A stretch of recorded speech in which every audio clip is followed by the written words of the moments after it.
wabarakatuh. Kami dari kelompok 6 yang beranggotakan Devi Erliana Putri, Rida Dwi Ananda Rahma, Mutiara Citra Dewi, Nadifa Zalfa Putri, dan Prasasti Bella. Kami akan mempresentasikan karya tulis ilmiah yang berjudul Membangun dan Mengembangkan Sumber Daya Manusia.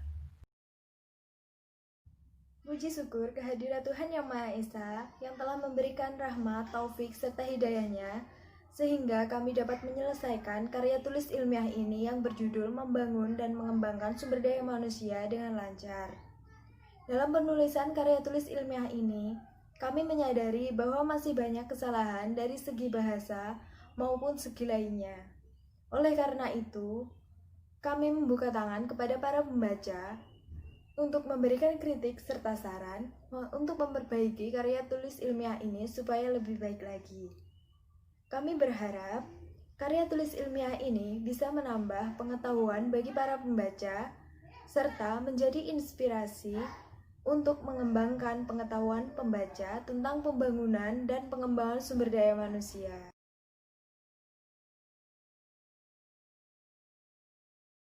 Latar belakang masalah. Manajemen merupakan suatu alat untuk mencapai tujuan yang diinginkan. Salah satu unsur dari manajemen adalah manajemen sumber daya manusia. Banyak sekali pendapat mengenai pengertian dari manajemen sumber daya manusia.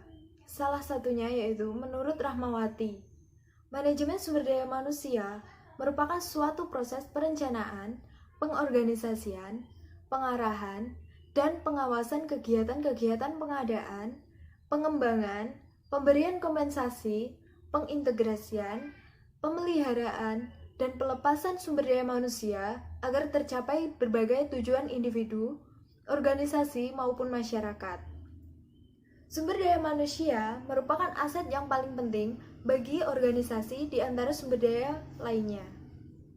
Tanpa sumber daya manusia, sumber daya yang lainnya tidak bisa dimanfaatkan, apalagi dikelola untuk menghasilkan suatu produk. Karena sumber daya manusia yang menggerakkan dan membuat sumber daya lainnya bekerja. Kenyataannya, masih banyak perusahaan yang tidak menyadari pentingnya sumber daya manusia bagi kelangsungan hidup perusahaan.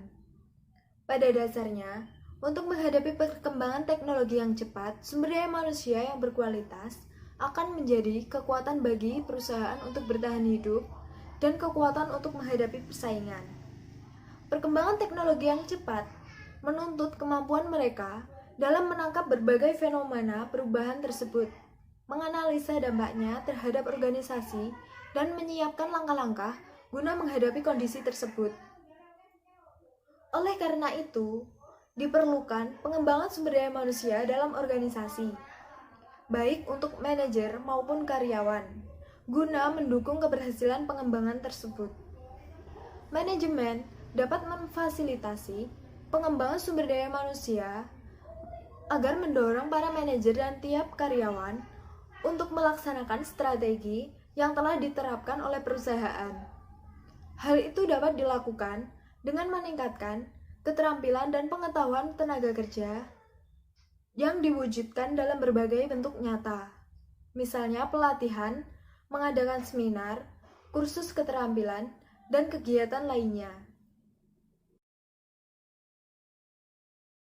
Salah satu, bagaimana membangun dan mengembangkan sumber daya manusia. 2. Apakah yang mendorong pembangunan dan pengembangan sumber daya manusia. 3. Bagaimana strategi membangun sumber daya manusia. Tujuan dan manfaat penelitian. Berdasarkan rumusan masalah di atas, tujuan dan manfaat penelitian makalah ini adalah sebagai berikut. Yang pertama, agar masyarakat atau pembaca dapat memahami tentang manajemen sumber daya manusia. Yang kedua, secara teoritis, penelitian ini diharapkan dapat dijadikan sumber pengetahuan, rujukan, serta acuan bagi semua pihak yang ingin memahami tentang manajemen sumber daya manusia. Yang ketiga, secara praktis, dapat memberikan gambaran pemikiran untuk pengembangan pengetahuan tentang manajemen sumber daya manusia dan menjadi bahan informasi untuk penelitian lebih lanjut.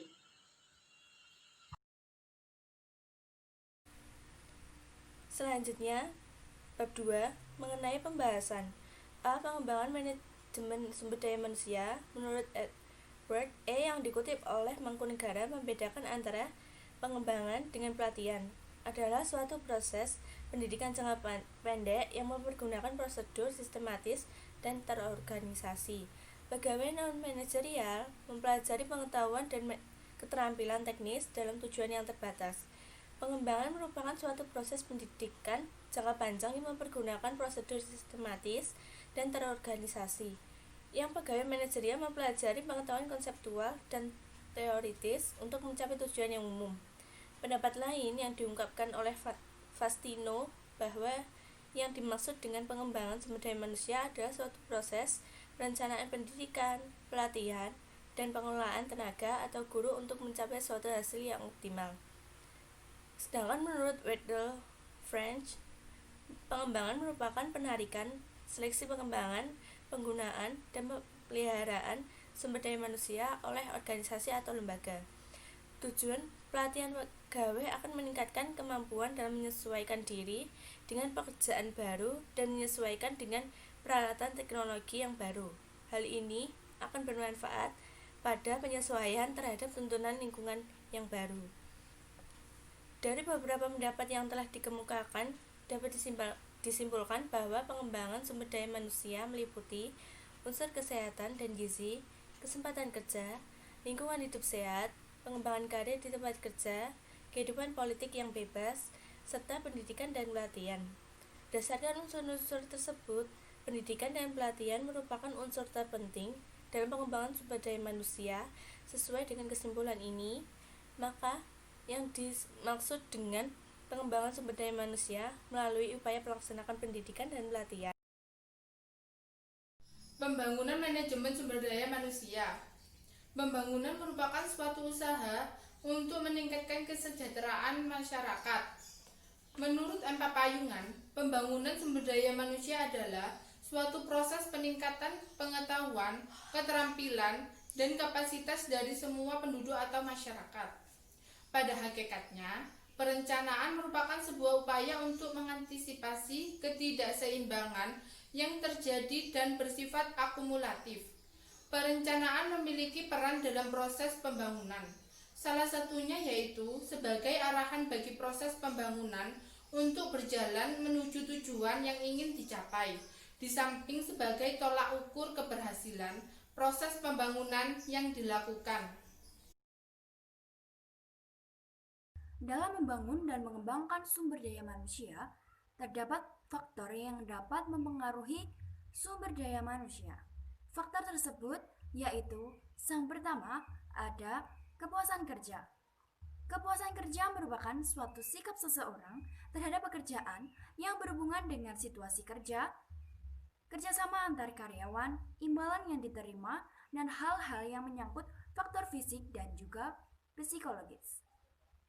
Seseorang yang memiliki tingkat kepuasan kerja yang tinggi akan menunjukkan sikap yang positif terhadap pekerjaan yang dilakukan.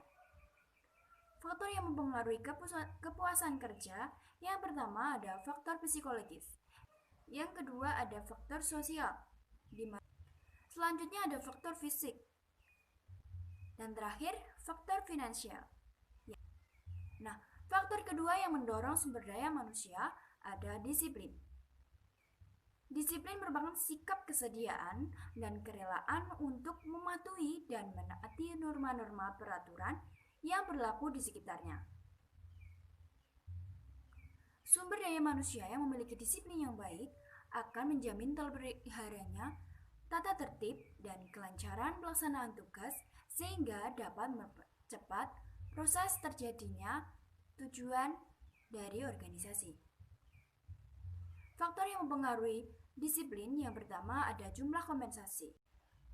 Kemudian ada keteladanan pimpinan. Kemudian peraturan yang pasti sebagai pedoman. Kemudian pimpinan berani mengambil tindakan.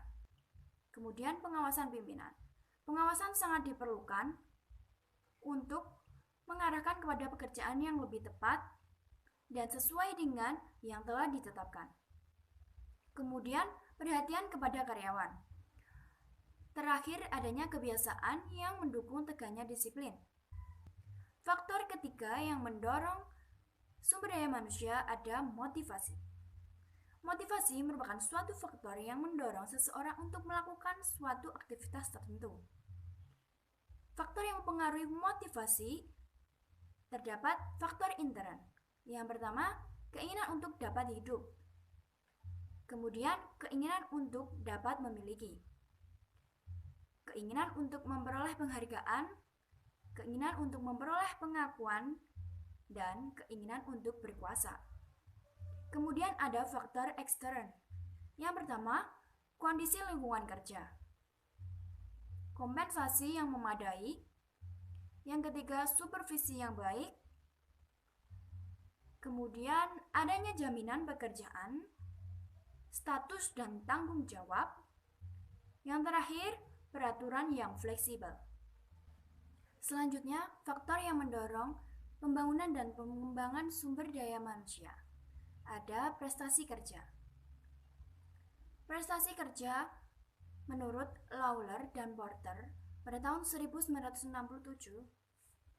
bahwa job performance adalah successful role achievement yang diperoleh seseorang dari perbuatan-perbuatannya. Faktor yang mempengaruhi prestasi kerja ada faktor individu. Yang pertama ada usaha atau effort. Kemudian abilities, yaitu sifat-sifat personal yang diperlukan untuk melaksanakan suatu tugas. Yang terakhir, role atau task perception, yaitu segala perilaku dan aktivitas yang dirasa perlu oleh individu untuk menyelesaikan suatu pekerjaan. Kemudian ada faktor lingkungan, seperti kondisi fisik, peralatan, waktu, material, pendidikan, supervisi, desain organisasi, pelatihan, dan keberuntungan. Dalam prestasi kerja, penting melakukan penilaian prestasi kerja untuk mengevaluasi sejauh mana karyawan tersebut telah melaksanakan tugas-tugasnya dengan baik. Faktor yang kelima ada pengembangan karir. Menurut Singodimedjo tahun 2000, karir merupakan urutan dari kegiatan-kegiatan, perilaku, dan berkaitan dengan kerja, sikap, dan aspirasi yang berhubungan selama hidup seseorang. Pengembangan karir meliputi arah seperti pilihan untuk mengembangkan karirnya yang mencerminkan tujuan dan kemampuan. Pilihan jalur pengembangan karir meliputi enrichment. Yang kedua, lateral, kemudian vertikal. Selanjutnya ada relocation atau perpindahan secara fisik ke unit organisasi lain. Kemudian exploration. Yang terakhir ada realignment. Faktor selanjutnya ada kompensasi. Kompensasi merupakan balas jasa atau reward dari perusahaan terhadap pengorbanan waktu, tenaga, dan pikiran yang telah diberikan kepada perusahaan. Tujuan yang diberikannya kompensasi adalah untuk menghargai prestasi kerja, menjamin keadilan, mempertahankan karyawan, memperoleh karyawan yang bermutu, pengendalian biaya, dan memenuhi peraturan-peraturan. Yang terakhir, kompetensi. Kompetensi adalah suatu kemampuan yang dilandasi oleh keterampilan dan pengetahuan yang didukung oleh sikap kerja serta penerapannya dalam melaksanakan tugas dan pekerjaan di tempat kerja yang mengacu pada persyaratan kerja yang telah ditetapkan. Manfaat dari penggunaan kompetensi yaitu untuk memperjelas standar kerja dan harapan yang ingin dicapai. Sebagai alat seleksi karyawan, untuk memaksimalkan produktivitas, dasar untuk pengembangan sistem remunerasi, untuk memudahkan adaptasi terhadap perubahan, dan terakhir, menyelaraskan perilaku kerja dengan nilai-nilai organisasi. D. Strategi membangun sumber daya manusia. Manajemen sumber daya manusia atau MSDM berarti mengatur, mengurus SDM berdasarkan visi perusahaan agar tujuan organisasi dapat dicapai secara optimum. Dan manajemen sumber daya manusia strategi adalah suatu proses menangani berbagai masalah pada lingkup karyawan, manajer dan tenaga kerja lainnya untuk dapat menunjang strategi organisasi demi mencapai tujuan yang telah ditentukan. Berikut ini beberapa strategi yang bisa dipelajari oleh perusahaan dalam mewujudkan SDM sesuai dengan kebutuhan dan target perusahaan ke depannya. 1. Pelatihan. Pelatihan dapat dilakukan dengan mengembangkan individu dalam bentuk peningkatan keterampilan, pengetahuan, dan sikap. Pelatihan tidak hanya berguna untuk karyawan, tapi juga perusahaan. 2. Pendidikan. Pengembangan SDM melalui pendidikan dapat dilakukan dengan meningkatkan kemampuan kerja dalam arti pengembangan yang bersifat formal dan berkaitan dengan karir mereka. 3. Pembinaan. Pembinaan dapat dilakukan dengan mengatur dan membina manusia sebagai subsistem organisasi melalui program-program perencanaan dan penilaian seperti manpower planning, performance appraisal, job analytics, job classification, dan lain-lain. 4. Recruitment. Recruitment dapat dilakukan untuk memperoleh SDM sesuai klasifikasi kebutuhan perusahaan sebagai salah satu organisasi dalam pembaruan dan pengembangan. 5. Perubahan sistem. Perubahan sistem dapat melakukan untuk menyesuaikan sistem dan prosedur organisasi sebagai jawaban untuk mengantisipasi ancaman dan peluang faktor internal. 6. Kesempatan. Memberikan kesempatan pada karyawan untuk menyalurkan ide dan gagasannya, dan begitu karyawan akan lebih berkontribusi dalam mengembangkan perusahaan. 7. Penghargaan. Memberikan penghargaan terhadap karyawan yang berprestasi merupakan salah satu strategi pengembangan SDM. Dengan begitu, karyawan lain akan termotivasi untuk menjadi lebih baik dan berdampak besar dalam pengembangan perusahaan. Melalui SDM yang unggul, tangguh, dan berkualitas, baik secara fisik dan mental, akan berdampak positif tidak hanya terhadap peningkatan daya saing dan kemandirian bangsa. Kesimpulan yang dapat kita ambil dari makalah ini adalah sumber daya manusia merupakan aset yang paling penting bagi organisasi di antara sumber daya lainnya. Tanpa sumber daya manusia, sumber daya yang lainnya tidak bisa dimanfaatkan, apalagi dikelola untuk menghasilkan suatu produk. Karena sumber daya manusia yang menggerakkan dan membuat sumber daya lainnya bekerja. Sumber daya manusia merupakan subjek sekaligus objek pembangunan, mencakup seluruh siklus kehidupan manusia, sejak mulai dalam kandungan hingga akhir hayat manusia. Pembangunan sumber daya manusia dapat dilihat dari 3 dimensi, yaitu kualitas, kuantitas, dan mobilitas penduduk. Dalam membangun sumber daya manusia, diperlukan suatu proses pengembangan guna mempersiapkan individu-individu untuk memikul tanggung jawab yang berbeda atau lebih tinggi di dalam organisasi. Biasanya berkaitan dengan peningkatan kemampuan intelektual untuk melaksanakan pekerjaan yang lebih baik. Banyak faktor yang dapat mendorong pengembangan dan pengembangan sumber daya manusia, seperti faktor kepuasan kerja, disiplin, motivasi, prestasi kerja, pengembangan karir, kompensasi, dan kompetensi. Strategi yang dapat digunakan untuk membangun dan mengembangkan sumber daya manusia dapat dipelajari sesuai dengan kebutuhan dan target yang ingin dicapai. Strategi tersebut meliputi pelatihan, pendidikan, pembinaan, rekrutmen, perubahan sistem, kesempatan, dan penghargaan. Melalui strategi-strategi ini akan menghasilkan sumber daya manusia yang unggul, tangguh, dan berkualitas baik secara fisik maupun mental, serta dapat berdampak positif tidak hanya terhadap peningkatan daya saing dan kemandirian bangsa, namun juga dalam mendukung pembangunan nasional. Demikian pembahasan karya tulis ilmiah yang dapat kami paparkan.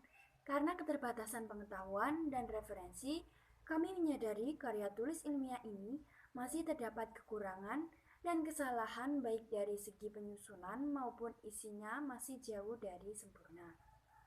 Oleh karena itu, saran dan kritik yang membangun sangat diharapkan agar karya tulis ilmiah ini dapat disusun menjadi lebih baik. Demikian presentasi dari kelompok kami. Bila ada kurang, kami mohon maaf. Wassalamualaikum warahmatullahi wabarakatuh.